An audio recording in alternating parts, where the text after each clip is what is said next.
Hi, it's Fia Staro. Hello, Capricorn Placements. This is your love reading hanggang end ng October. So, titingnan natin ano ba yung next action ni person mo and ano ba yung gabay na pwede mong gawin. Okay? Pwede mong i-apply. Okay? Sa kung anong mangyayari, sa kung anong gagawin niyang next action sa iyo. Okay? So, syempre, yes, before tayo mag-start, kung hindi ka pa nakakapag-subscribe, please do subscribe and hit the notification bell para lagi po tayo maging updated sa mga mangyayari pa lang. And syempre, kung meron pong tanong pagdating sa private reading, just message me sa akin pong FB page for more info. Ganun rin pagdating sa ating mga protection from evil eye, ang ating love bracelet rin and ang ating grantor necklace, and doon sa ating new item for cleansing, okay, energy cleansing, yan, pag-avoid ng negativities, okay, so yeah, just message me sa akin pong FB page for more info, okay, so yeah, so yes, Halloween, o diba? Again, Capricorn, okay, who is the person on your mind? Capricorn. Capricorn placements. Who is this person you're thinking? Okay, tingnan natin anong meron sa kanya. Death. Okay, pwedeng Scorpio. What's that death? Anong meron dyan? Six of Wands. Okay. Some of you have separation. You're in a break. Yung nangyaring ending. Okay? Pero simula nang may nangyaring ending, nagkaroon ka ng magandang mga nangyari sa buhay mo actually. Okay, nagkaroon ka ng focus sa goals mo, nagkaroon ka ng success eventually after ng separation or simula nang may mangyaring separation sa inyo. Okay?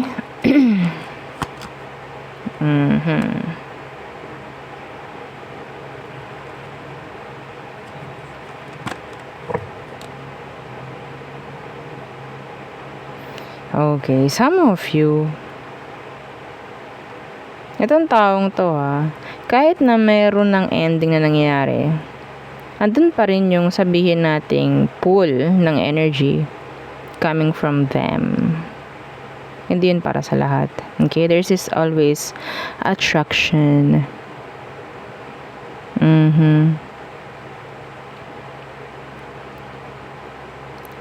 Okay, so death, for me, ang ibig rin sabihin nito is changes. Mga pagbabago. Some of you, ikaw yung nagpabago sa buhay niya. Okay? Yeah, sounds so cliche, pero yes, ikaw yung nagpabago sa buhay ng taong to. I don't know, in general. Okay? So, tingnan natin. Anong situation nyo ngayon? Anong situation meron ang mga Capricorn sa ngayon? Okay, we have here Scorpio and fire sign, Aries, Leo, Sag. Anong meron sa situation? The Three of Chalices in reversed. And the Five of Pentacles. Some of you, I'm getting this energy na kahit wala kayo, you're still connecting. Yeah, you're still connecting. Still connecting.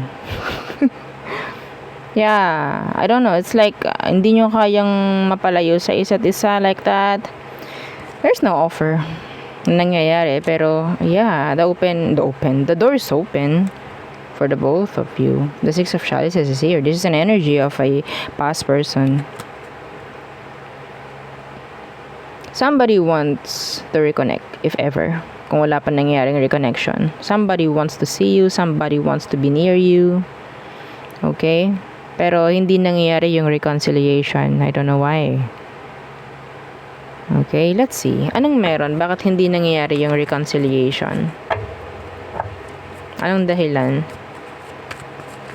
So maybe, iba sa inyo, may chance kasi na pwedeng yun nga, nagiging okay na yung pamuhay mo, yung buhay mo in general.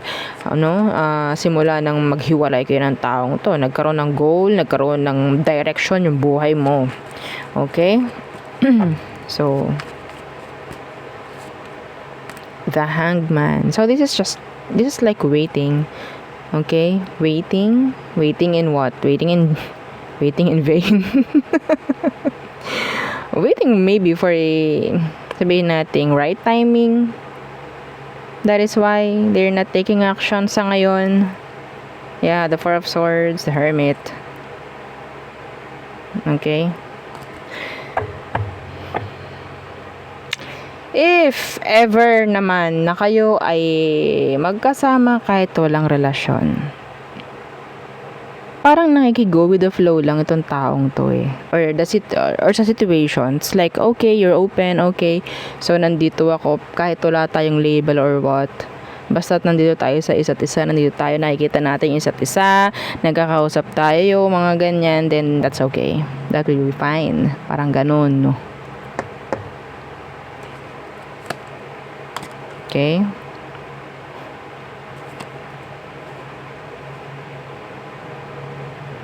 I think itong taong to, Capricorn,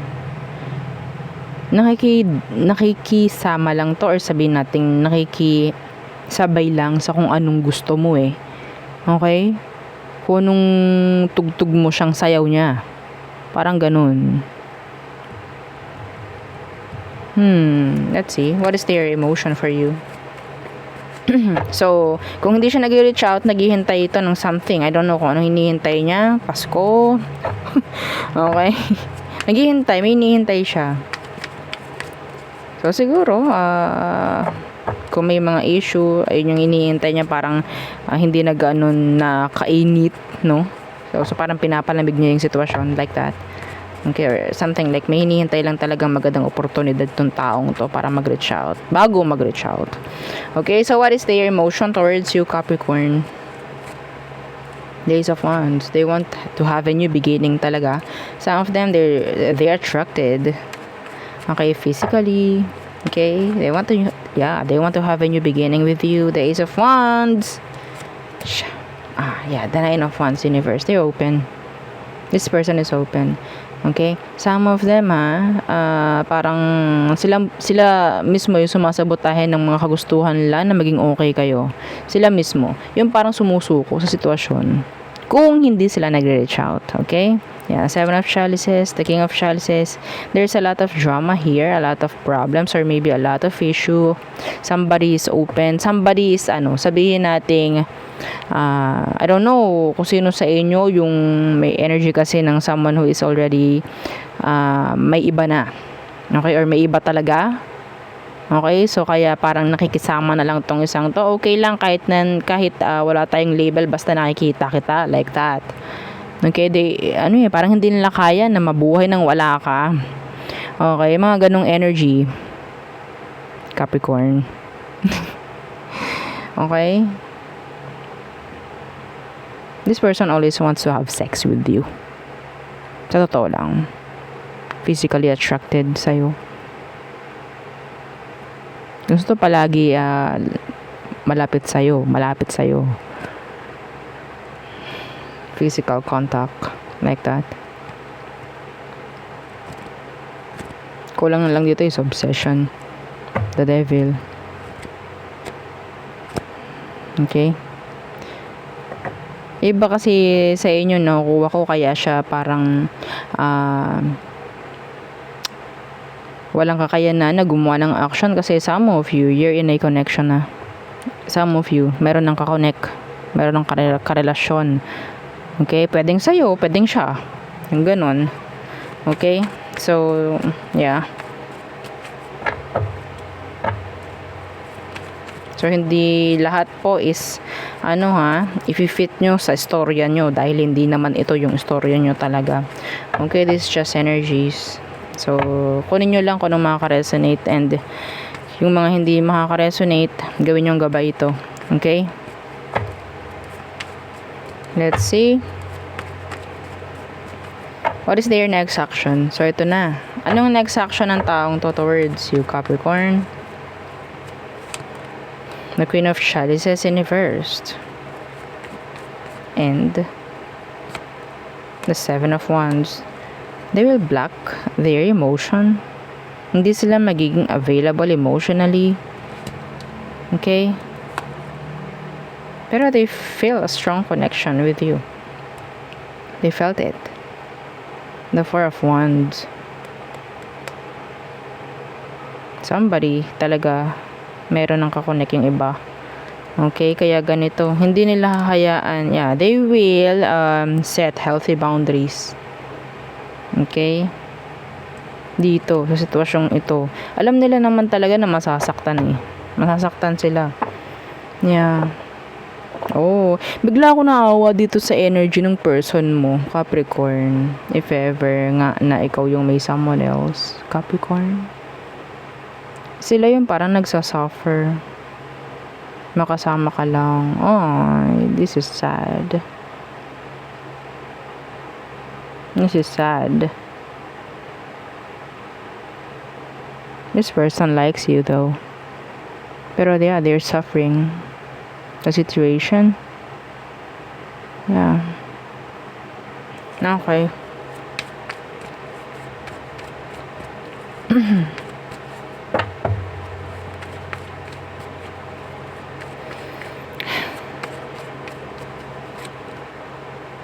Yeah. Hindi lalaban to eh kasi alam niyang hindi dapat. Pero they're still there. They will choose to hold on. Okay, sa situation. Kahit walang kayo, basta nagkikita, nagkakausap like that. Anong advice for you, Capricorn? Parang masasabon. Yung iba. Ano ang advice for Capricorn placements? The Nine of Pentacles in reversed. This is commitment. May commitment ka rito, Capricorn. May kailangan kang gawin. May responsibilidad ka. Okay, ano to? Oops. Yeah, the Justice in reverse. Kung alam mo tama ang ginagawa mo, panindigan mo. Kung hindi, alam mo ang dapat mong gawin. Okay? See? And the Three of Pentacles, the Ten of Wands. If this is talking about third party, you have to drop somebody. You need to choose and you need to drop somebody. Okay? Oh no. Just be fair. Be fair. Kahit sabihin ng taong to na gusto ka niya, ganto, ganyan, then nagsasuffer naman sila din. 'Di ba?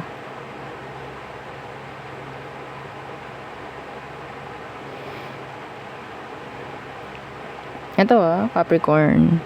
Kung ikaw gumugusto ka ng iba and you're in a relationship, alisan mo yung isa. Alisan mo yung karelasyon mo. Alisan mo.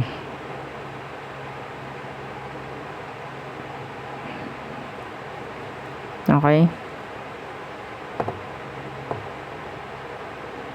Yun yung pinakamaganda dun. Alisan mo yung karelasyon mo kung gusto mo tong isang to. This is a third party. Third party.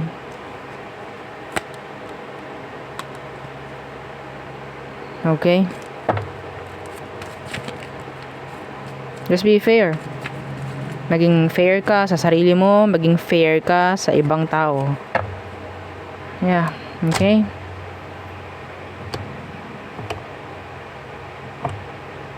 What goes around comes around. Okay? So, yun ang akin nakikita. So, we have here fire, water, Libra, earth, lot of fire sign, Aries, Leo, Sagittarius, Pisces is here, earth sign, water, fire, and Scorpio. Okay? So, there. Okay. So, tayo tumungo na sa all signs. Okay? This is your, the zodiac sign you're dealing with. Okay? The zodiac sign you're dealing with for Capricorn placements. Aries through Pisces. Again, please don't forget to like, share, and subscribe. Okay, Aries. So, hindi nila kaya mag-step up sa situation. Some of them, they're manipulating the situation or you. Okay? Taurus. They're moving on. They're moving on. Gemini, they want to see things clearly. Some of them, mayroon silang i-share na secrets. Cancer, they're waiting for you. Some of them, they're confused. They're like on a crossroads. Okay. Leo, okay. So, some of them, they're still waiting. Okay, invested. Nandyan rin yung energy ng they want to explore things with you. Okay, they want to grow. Kung ano bang meron, they want to improve something. Virgo, okay, they're invested. They're invested. They want to invest sa'yo. Libra, energy ng healing, energy ng something na pwedeng may i-fix. Okay, clarity. Scorpio, there's this little to no action na pwedeng gawin itong si Scorpio.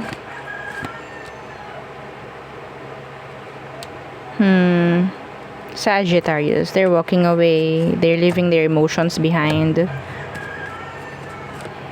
Capricorn, si Capricorn parang self-centered. Okay, if you're dealing with another Capricorn, they're being self-centered,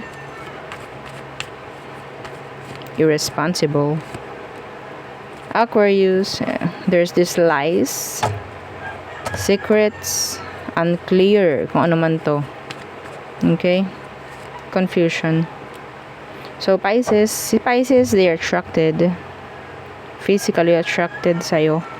Okay, so there, yun ang ating reading for you Capricorn placements. Again, please don't forget to like, share, and subscribe, and follow our FB page. Thank you. Bye.